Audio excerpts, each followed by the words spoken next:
안녕하세요.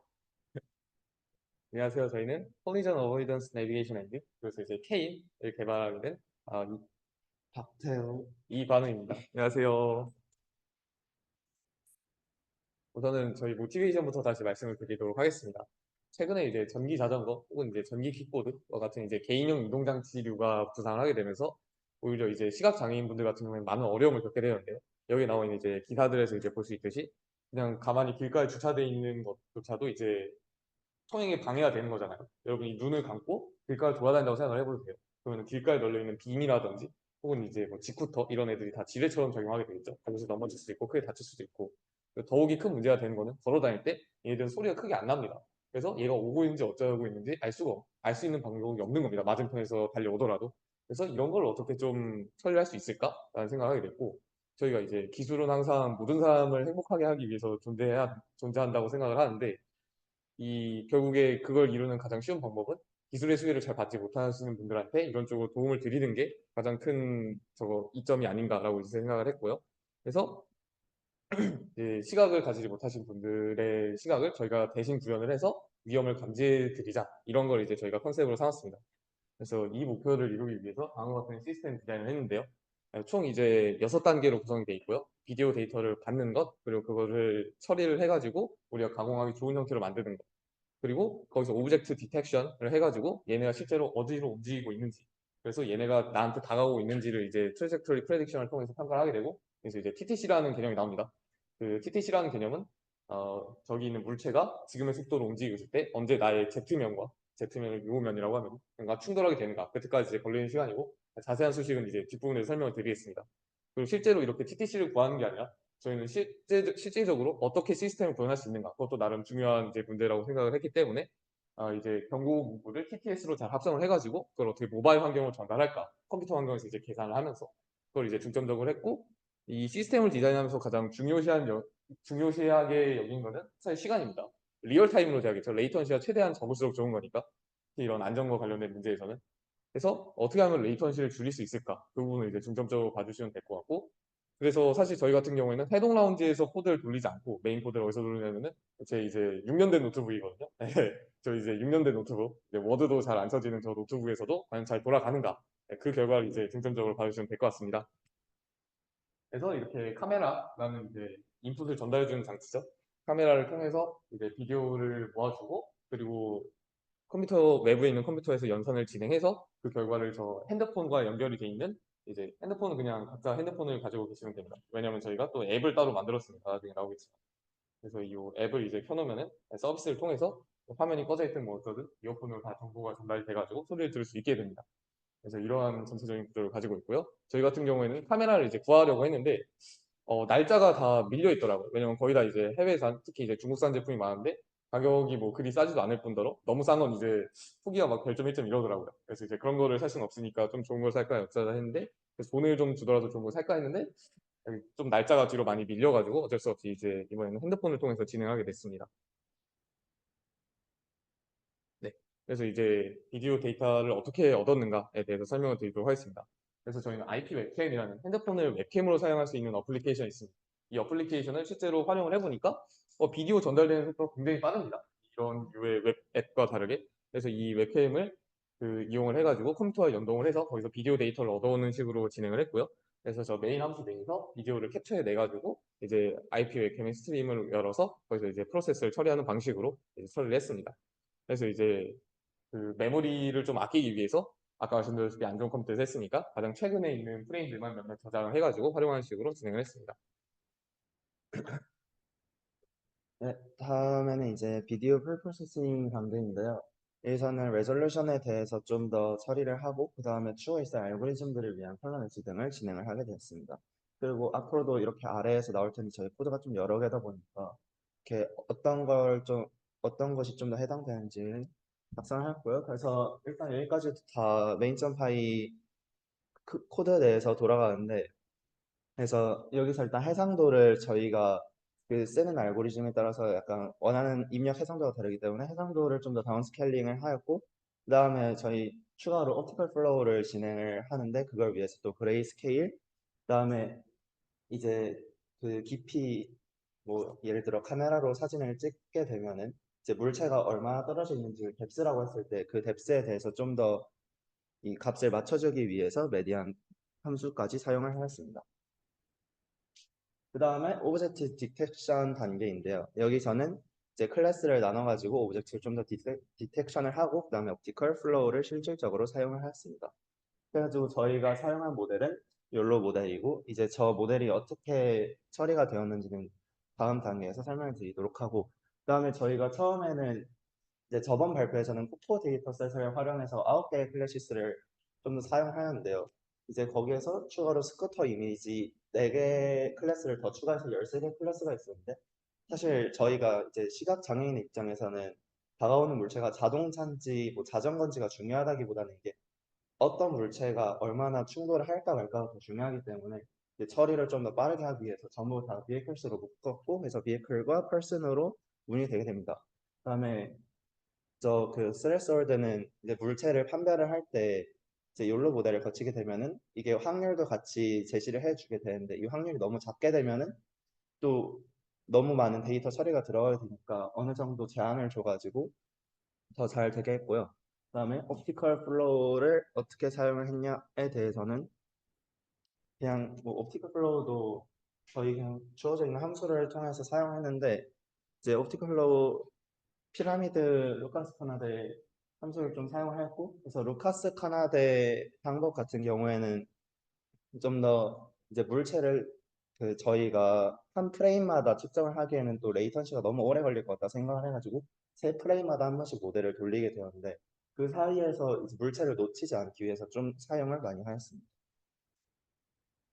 네, 그 다음에 실질적으로 이제 모델을 어떻게 받고 그 다음에 그 측정 데이터들 객체를 어떻게 좀 충돌할지 판단을 할 것인가에 대해서 TTC까지의 개념을 설명하겠습니다. 먼저 이제 저희가 사용한 오브젝트 디텍션 모델에 관련된 코드인데요. 이제 저희는 저번에 또 사용했던 욜로 V8M 모델이 잘 돌아가가지고 그냥 최대한 빠르게 하기 위해서 그대로 사용을 하였습니다. 먼저 프리페어 데이터 코드 같은 경우에는 이제 저희가 일단 기존의 앞에 프리페어 데이터 트레인 only .py까지는 그대로 사용을 하였기 때문에 여기에서는 코코 데이터셋을 받아와 가지고 주석 처리와 주석 처리 등을 사용을 하였고요.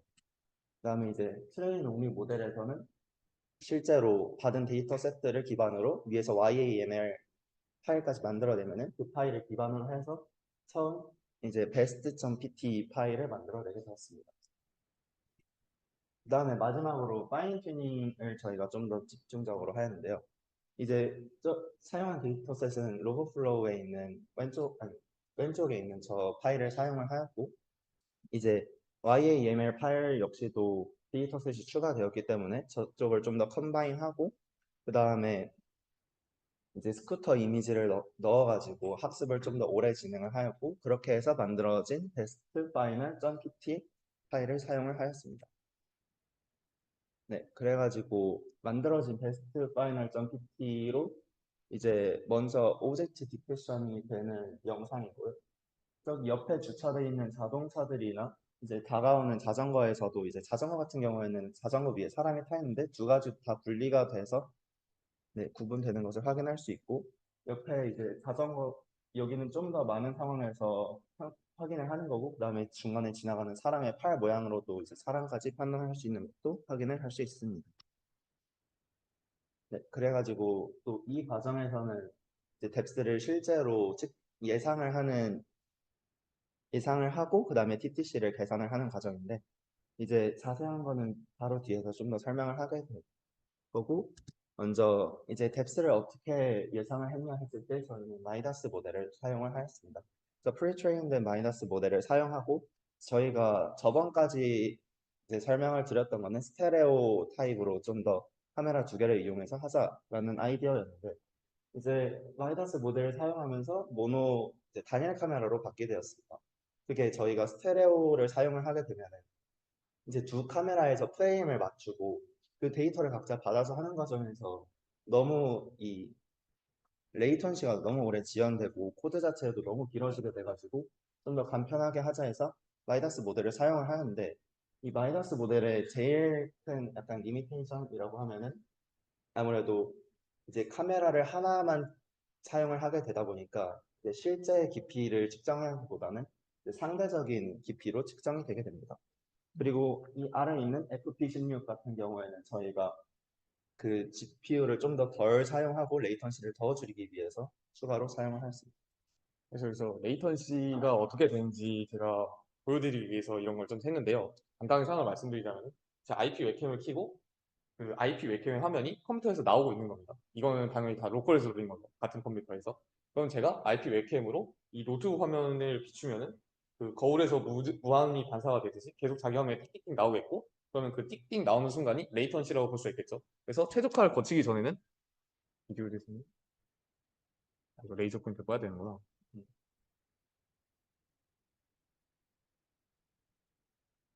네.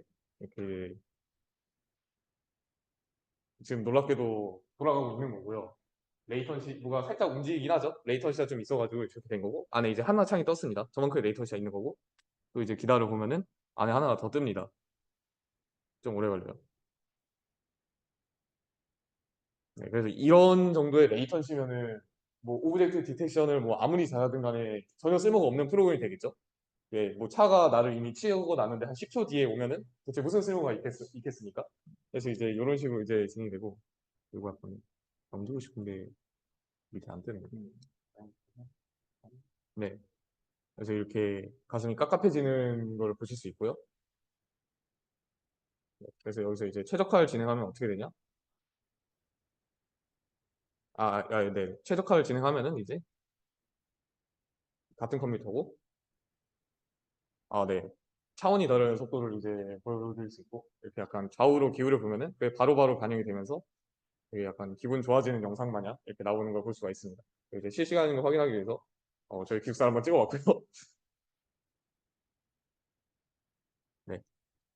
이런 식으로 이제 메이커스 잡았습니다. 그래서 저희 맨 처음에 만들었던 영상 같은 경우에는 거의 20초 가까이도 차이가 나기도 하고 그래가지고 최대한 이제 이 부분을 많이 적용을 하고서 노력을 해서 저런 결과가 나왔습니다.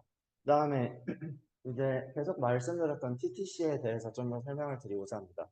TTC 타임 투 콜리전 해가지고 이제 카메라로 직접 물체를 다 디텍트 했을 때 그 물체가 충돌을 언제 할 거냐 그 시간에 대한 단위고요. 그래서 이게 계산된 결과인데 좀 자세하게 설명을 드리자면 저기 위에 Z current와 Z previous는 저희 아까 전에 설명드렸던 마이너스 모델을 통해 가지고 이제 나오는 상대적인 깊이입니다. 그 다음에 여기서 산수 두 개가 사용되는데 먼저 프레임 인터벌 같은 경우는 0.1인데 이 값은 이제 저희가 프레임을 뭐 0.1초마다 딱 사진 하나만 받도록 고정을 해 두었고요.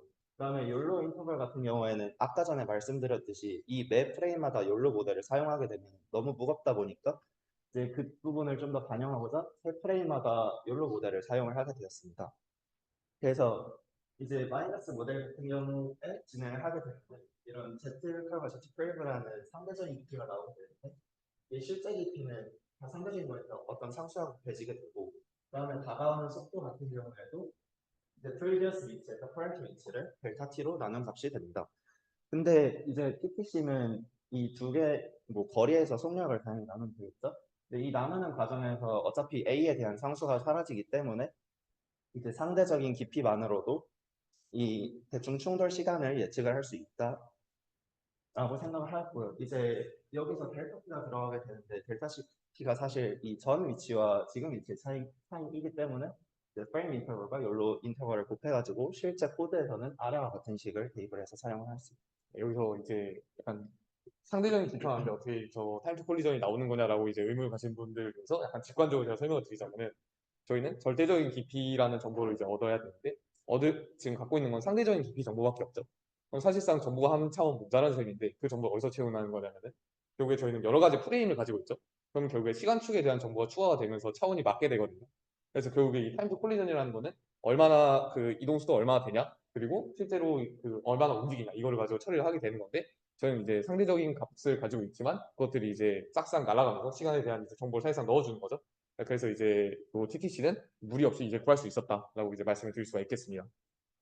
그래서 이러한 TTC를 활용해서 이제 진짜로 리스크 어세스먼트를 하고 어떻게 이제 또 경고를 하고 그걸 이제 어떤 식으로 또 사용자에게 전달할 것이냐에 대한 이제 발표를 진행하도록 하겠습니다. 그래서 이제 요 TTC가 짧다는 것은 곧 나와 충돌한다는 얘기겠죠. 뭐 정확히 말하면 충돌은 아니고 내가 있는 Z축 평면을 온다는 거겠죠.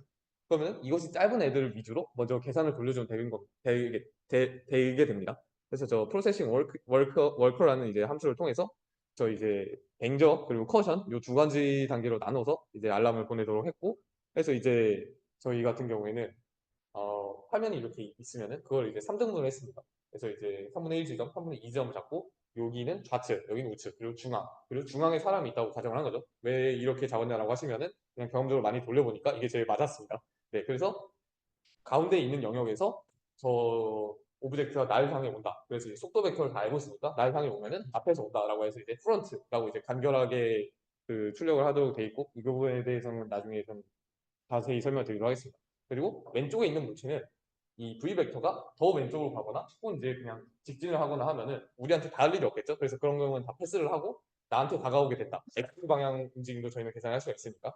그래서 X 방향으로 움직이고 얘가 나한테 다가오게 돼서 부딪힌다라고 하면은 레프트라고 해서 왼쪽에서 온다라는 식으로 이제 위험을 평가하게 됐고, 반대쪽으로 오른쪽에서 오는 것도 마찬가지겠죠. 그래서 오른쪽에서 더 오른쪽으로 가거나 그냥 이렇게 쓱 지나가는 거는 이제 무시를 하고 오른쪽에서 나한테로 온다라고 하면은 그걸 이제 출력을 하는 그런 과정을 이제 거쳤습니다. 그래서 이제 어, 네, 이런 식으로 이제 콜리전 리스크를 관리를 하게 됐고, 그래서 이제 아까 말씀드린 대로 왼쪽에서 오면 레프트, 가운데에서 오면은 프런트, 오른쪽에서 오면 라이트 이런 식으로 되게 간결하게 경고 문구를 출력하게 되는데 왜 이렇게 짧냐라고 이제 질문하실 수가 있어서, 사실 저희도 원래 막 엄청 길었어요. warning, 뭐 물체가 뭐 왼쪽에서 오고 있습니다. 뭐 물체가 앞에서 오고 있습니다. 이런 식으로 했는데 그렇게 되면 문제가 뭐냐면은 일단 그 중요한 정보가 나중에 오게 되잖아요. 그렇게 되면 뭐 어떤 물체가 뭐 어디서 오게 된다 해서 어디서가 사실 중요한 정보가 되는데 그거를 이제 빨리빨리 캐치하지 못할까봐 그냥 이제 가는 순하게 방향만 이제 말씀을 드려서 그 반대되는 방향으로 이제 피할 수 있게 이제 말씀을 드렸고, 그 이제 알람을 했고, 그래서 요거를 이 알람이 뜨게 되면은 그거를 저희가 따로 산 서버가 있거든요. 구축한 서버가 있는데 그 서버로 정보를 바로 이제 푸시를 해가지고 그 서버에서 이제 받는 식으로, 그리고 이제 그 서버에서 또 이제 애플리케이션으로 이제 나올 텐데 애플리케이션으로 정보를 보내는 식으로 이렇게 처리를 했습니다. 그 다음에 이제 맨 마지막으로 그래서 이 시스템을 어떻게 진짜로 구현을 할 것인가에 대해서 말씀을 드리도록 하겠습니다. 그래서 아까 말씀드렸다시피 카메라를 통해서 내 시야 정도 높이에서의 시야 정보를 이제 주면은 이 이어폰으로 나한테 들려야 되잖아요. 진짜 어디서 오고 있는지, 앞에 뭐가 있는지, 뭐 옆에 뭐가 있는지, 뭐 오른쪽에 뭐가 있는지 이런 정보를. 그래서 이걸 어떻게 전달하냐라는 걸 이제 말씀을 드렸을 때 저희 같은 경우에는 이렇게 이 모바일 애플리케이션을 만들었는데요. 이 어플리케이션은 뭐냐면은 이 서비스라는 게 있거든요. 얘는 뭐냐면 백그라운드에서도 특정 기능을 실행하게 해주는 그런 친구입니다. 이걸 이용해서 이 이어폰과 연결이 된 핸드폰에서 그 앱이 실행되고 있으면은 얘를 이렇게 그냥 이제 주머니에 넣고 이어폰을 이렇게 꽂고 가면서 이렇게 비디오를 통해서 이렇게 정보를 주게 되면 앞에 뭐가 있으면 프런트, 뭐 옆에 있으면 레프트 이런 식으로 경고 문구를 출력하게 뒤에서 TTS로 합성해서 들리게 이런 식으로 전달을 하게 되는 거죠. 그래서 이 애플리케이션 같은 경우에는 비디오 프로세싱과 이제 TTS 스피치 이걸 둘 이어주는 그런 느낌이라고 이제 보시면 될 것 같고, 안드로이드 스튜디오 기반으로 이제 제작이 되었습니다. 그래서 메인 액티비티 같은 경우에는 진짜로 이제 베이직 레이아웃을 이제 구현하고 있고, 마이 스피치 서비스 같은 경우에는 다 코틀린 파일이고요. TTS 스피치를 제너레이션 해주고 그런 서비스를 하게 되는 겁니다. 그리고 저기 이제 보시면은 여기 이게 스크린이 꺼져도 이제 작동이 한다고 되어 있는데 그건 이제 요 다음 장에서 이제 보여드리도록 하고요. 여기 이제 마이 스피치 서비스의 코드가 이렇게 나와 있는데 보시면은 0.1초마다 이렇게 폴링을 해가지고 저거 서버에서 정보를 받아오는 걸 볼 수 있고요. 이 서버에는 저희가 아까 비디오 프로세싱에서 보내준 이험도 뭐 왼쪽에서부터 한쪽에서부터 앞에서부터 이런 게 이제 받아있어서 그걸 받아가지고 이걸 TTS 스피치 제너레이션을 해가지고 이렇게 서버에서 받아와서 TTS를 합성하게 되는 그런 이제 구조를 가지고 있습니다. 그래서 이제 실제로 어떻게 되는 건지를 이제 보여드리자면은 이제 화면 녹화가 저렇게 되는데 소리가 지금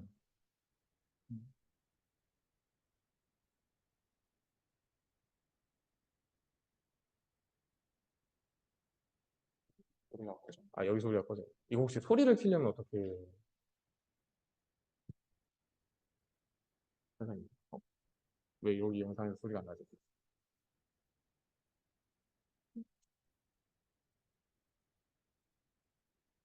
아, 네네네. 나는 거. 아닌가? 네, 그래서 이거는 왜 이런 게 나오냐라고 이제 하실 수가 있는데, 저건 제가 테스트를 위해서 그냥 10초마다 한 번씩 서버로 강제 푸시를 해준 거라서, 이런 게 이제 소리가 나죠. 그래서 이제 이런 식으로, 뭐 왜 또 소리 안 나? 켜줘. 계속 켜줘. 이런 식으로 딴 걸 하기 전에 앱이 껴져 있어도 이렇게 계속 소리가 나게 되고요. 그래서 요 다음 영상을 보시면은 얘는 아예 앱을 나가버리거든요. 그러면 이제 백그라운드에서 이제 재생을 되는 걸 볼 수 있고요. 안정성을 위해서 거의 무슨 일이 있어도 얘가 안 꺼지게 돼 있거든요. 그래서 어떤 일이 있었냐면은 이 영상을 어제 새벽 3시, 4시, 2시? 뭐 그때쯤에 찍었는데 이 친구가 그 앱을 깔아놨었거든요. 근데 이제 앱을 깔아놓고 소리를 안 죽이는 거예요. 그래서 갑자기 새벽 3시에 얘가 자고 있는데 Hi, my name is 관울이 이러고 이제 핸드폰에서 울려서 이 친구가 잠을 깰 정도로 그렇게 이제 굉장히 안정적으로 잘 전달이 된다. 네, 그런 식으로 정도로 이제 안정적이다라는 이제 말씀을 드립니다. 그래서 이제 그 다음에는 서버에 대해서 말씀드리도록 할 텐데 아까 말씀드렸다시피 저희 프로젝트 같은 경우는 비디오 프로세싱을 해주는 것보다 이제 실제 유저에게 정보를 전달해주는 두 안드로이드 스튜디오 앱 이 두 가지를 이어주는 가교가 필요한데요. 그 가교를 저희는 저 서버로 잡았고요. 그래서 서버 같은 경우에는 뭐 엄청 복잡한 기능이 있지는 않습니다. 복잡한 기능이 있지는 않고 그냥 이제 푸시를 해주면 그 여기에서 정보를 보내서 누가 다가오고 있다라고 이제 전달을 받으면 그걸 센시스라는 것에 안에 넣어서 받아주게 되고 그 다음에 여기서는 이 서버에 이제 정보를 요청을 해가지고 이 만약에 뭔가 새로운 게 있다 그러면 바로 이제 아까 이제 보셨던 것처럼 TTS로 이제 합성을 해가지고 전달하게 됩니다. 네, 그래서 이제 데모 비디오를 조금 보여드릴 텐데요. 저희가 데모 비디오 같은 경우에는 이 새벽 시간대에 좀 영상을 찍어가지고 사람이 엄청 많이 돌아다니고 그런 걸 상황을 만들기 좀 어렵더라고요. 아무래도 저희도 시험 기간이고 하다 보니까. 그래서 좀 간단한 거 위주로 이제 소개해 드릴 텐데, 먼저 첫 번째 비디오는 어떤 상황이냐면은 기숙사 복도입니다. 기숙사 복도인데 여기에 저희가 서 있는 거, 사람들이 서 있고 사용자가 당황하고 있습니다. 그래서 이 컴퓨터 사실 누가 들고 있냐면 제가 여기에 사람이 컴퓨터를 들고 있는데 그 컴퓨터입니다. 그래서 여기서 이 친구가 이렇게 걸어오고 저는 이러고 있는 거죠. 그러면은 저를 디텍션 해가지고 라는 이제 소리가 나와야겠죠. 그래서 이제 되는 장면 보시면은 소리 지금 나오고 있는 거죠. 네, 걸어가고 있고 저 이제 초록색으로 디텍션이 잘 되고 있는 거를 볼 수가 있죠. 그래서 네, 이렇게 잘 출력이 되는 모습을 볼 수가 있습니다. 그리고 그 다음은 이제 야외에서 이제 제 룸메죠. 제 친구가 이제 가만히 서 있고 저희 둘이서 이제 다가오는 모습인데 여기서 이제 소리가 나게 됩니다. 이 컴퓨터는 이제 저 프로세스를 처리해주는 컴퓨터고요. 그래서 여기도 이제 영상을 보시면은 걸어오고 있죠. 네, 프런트 이런 식으로 소리를 들으실지 모르겠는데 죄송합니다. 네, 그래도 이제 이런 식으로 잘 출력이 된다는 것을 이제 볼 수가 있습니다. 그리고 마지막으로 이제 베이크 이제 자전거를 이제 세워놓고 이제 걸어가면서 진짜로 프런트 처리 잘 돼. 네, 프런트 이렇게 이제 소리가 나면서 이제 앞에 있다는 것을 알게 되는 거죠. 디텍션도 잘 되고 있고 뭐 영상이 잘 보이진 않지만 네, 이런 식으로 이제 처리가 되게 됩니다. 어, 그리고 이제 이 부분 같은 경우에서는 저희 퀴즈에도 좀 작성된 내용이긴 한데 저희가 지금까지는 이제 사진을 통해서 봤잖아요. 근데 이제 여기서 이제 딱 당장 생각할 수 있는 제일 큰 단점이라고 하면은 일단 밤 같은 경우에는 이제 사진이 잘 안 찍히잖아요. 그것 때문에 이제 그런 단점이 있고 또한 이제 저희가 지금까지는 이제 시각 장애인의 입장에서 봤지만 좀 더 청각이나 이런 것까지 봤을 때는 어떻게 해야 될까에 대해서 좀 더 이제 발전된 거를 좀 생각을 해봤고 그래서 잘 안 보이긴 한데 이제 뭐 물체가 자동차나 이런 게 다가오게 되면 이 주파수가 다가오고 그것 때문에 도플러 효과가 생겨가지고 주파수가 변하게 되잖아요. 근데 이제 오른쪽과 왼쪽에서 각각 이 주파수를 받아가지고 이제 움직이게 되면은 약간 받는 주파수가 다르니까 그거를 통해 가지고 이제 뭐 웬만한 변수들 뭐 거리나 이제 그런 걸 아니까 그걸 통해서 역으로 이제 뭐 소리를 통해 가지고 물체가 다가온다 이런 것도 판단을 할 수 있지 않을까 해가지고 작성한 내용이고 지금 좀 더 이제 이미지만 봤을 때 이제 시야각의 단점이나 이제 뭐 빛에 따라서 그런 단점 그리고 소리에 대한 단점까지도 좀 더 보완할 수 있지 않을까라는 생각으로 작성을 해보았습니다. 그래서 이제 그런 거 말고도 이제 피직스 인폼드 모델이라고 해서 물리학적인 제약 조건을 그 로스 함수에 걸어줘가지고 좀 더 안정한 해를 얻어내는 그런 방식이 있거든요. 그런 모델을 이제 적용을 해가지고 이제 경로를 좀 잘 예측한다거나 그런 것도 있는데 저는 이제 퀴즈에서 어떤 걸 썼냐면은 사실 킥보드 같은 경우에는 지금 현재 상태로 쭉 간다는 것도 뭐 가능하지만은 이렇게 막 되게 막 곡선을 막 구불구불한 이런 운전 경로가 있을 수도 있잖아요. 그래서 그런 경로를 어떻게 좀 예측을 하게 될까 해서 이제 디퓨전 모델이라고 해서 원래 그 데이터셋이 있으면 그 데이터셋의 분포와 가깝게 되도록 학습을 시켜주는 게 있거든요. 근데 이제 그걸 이용해서 원래 이제 킥보드 사용하는 사람들의 경로를 잔뜩 넣어놓고 현재 상황과 V 벡터를 넣어줘요. 그러면은 피지컬 컨스트레인이 존재하게 되겠죠. 내가 존재한 경로에서 시작을 하면은 그 초기 벡터를 따라서 이동을 해야겠죠. 그래서 그걸 통해서 강제를 하게 되고 그걸 따라서 생성을 하게 되는데 그때 각 단계에서 그 이제 말씀드린 그 물리적인 제약 조건을 다 넣어주면은 이제 디노이징 단계에서 어느 정도 영향을 주면서 나는 합당한 경로들 여러 가지를 얻어낼 수 있지 않을까 이런 식으로도 활용할 수 있지 않을까라는 이제 생각했는데 이건 아직 매우 실험적인 단계고 코드로 구현된 바는 없기 때문에 그냥 그럴 수도 있다라는 식으로 이제 말씀을 드립니다. 다만 이제 좀 더 직접적으로 다가갈 수 있는 향상의 저거는 이제 더 좋은 하드웨어를 쓰는 거죠. 그래서 컴퓨터 더 좋은 거 쓰고 서버도 이제 좀 더 좋은 거 쓰고 이제 뭐 이 카메라도 이걸로 이제 하지 말고 좀 더 좋은 맵핑 같은 거 사가지고 여기다 달아 넣어서 미션경 같은 거 이제 다 놓으면은 더 좋은 결과를 얻을 수 있겠죠. 바로 즉각적으로.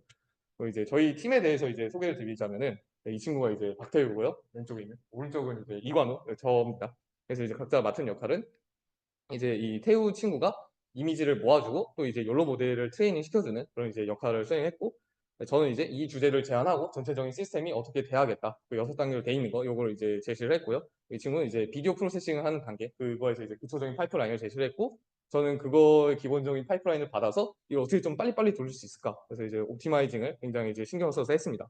이 친구 같은 경우에 TTC 메소드라는 걸 이제 본인이 제안해가지고 리스크를 이런 식으로 진짜 평가를 해야겠다. 라고 이제 해서 그걸 이제 구현을 했고 저 같은 경우에 이제 서버나 모바일 어플리케이션 같은 이제 액세서리 같은 거 이제 시스템을 구성하는 이제 비디오 프로세싱이 아닌 것들을 이제 열심히 구현을 했습니다. 사실 저희 같은 경우에는 굉장히 친해요. 고등학교 동창이고 지금 만난 지 6년 됐는데 이렇게 막 노래방에서 같이 네, 약 1학년 때인데 신나게 이제 노래를 부를 정도로 굉장히 친한 사람이고 이번 기회를 통해서 좀 더 친해진 것 같습니다. 그래서 사실 저희가 이런 식으로 업무 분담을 하긴 했지만은 제가 주제를 제안했지만 이 친구가 주제를 좀 더 스페시피케이션을 해주고 또 이 친구가 학습을 시킨 했지만은 저는 실제로 데이터를 모으기 위해서 어떤 사이트를 써야 되는지 이런 걸 좀 서치해서 알려주기도 했고 또 옵티마이제이션을 할 때 비디오 프리 프로세싱에서의 역할이 중요하잖아요. 그건 또 이 친구가 했고 저는 또 이제 이 친구가 만들어준 파이프라인에서 최종적으로 알고리즘을 개발했습니다. 그 다음에 이 친구는 이제 전체 그 안드로이드 시스템과 서버까지 다 돼 있는 걸 이제 테스트를 해서 아쉬운 점을 이제 말해주는 역할을 했고 저 같은 경우에는 또 이 친구가 만든 거 리스크 어세스먼트를 해서 디테일한 것들을 다 평가를 했습니다. 그래서 저희가 이렇게 딱딱 떨어지는 게 아니라 이렇게 꽉 붙어가지고 이제 서로 이제 큰 주제를 제안하면 다른 사람은 작은 거를 이제 잘 구현을 해주고 어떤 사람이 또 이제 작은 걸 이제 하면은 그 큰 그림에서 이걸 봐주는 식으로 굉장히 이제 협업을 열심히 했다고 이제 볼 수 있고요. 그리고 저의 목표는 처음부터 이제 한결같은데요. 그래서 비디오 스트림을 이제 라이브로 분석을 해가지고 이제 시각장애인분들이 충돌할 수 있는지 혹은 이제 그런 위험도를 잘 평가를 해가지고 조금이라도 안전한 세상을 만드는 거. 그래서 모두에게 좀 기술이 평등하게 혜택을 주는 그런 세상을 만드는 게 이제 저희 꿈이고요. 이 꿈을 위해서 여러 가지 이제 오픈 모델, 뭐 마이다스라든지 뭐 버티컬 플로우라든지 혹은 이제 저희가 가장 많이 쓰는 욜로 모델 그리고 또 이제 뭐 IP 웹캠 같은 이제 이것도 사실상 오픈소스에 가깝죠. 얘 같은 경우도 뭐 우후족수는 엄청나게 많습니다. 이 같은 걸 활용할 수 있기 때문에. 그리고 뭐 안드로이드 라든지 이런 여러 가지 개발 요소를 이용해서 저희가 실제로 이제 계획했던 이런 오브젝티브를 이루기 위해서 이제 노력을 많이 했고, 그래서 이러한 과정을 통해서 많은 걸 배울 수 있고, 또 이제 다른 분들과 이제 토론도 하면서 좀 더 이제 아이디어를 구체할 수 있고, 좋은 아이디어도 얻을 수 있어서 굉장히 영광이었습니다. 네, 감사합니다.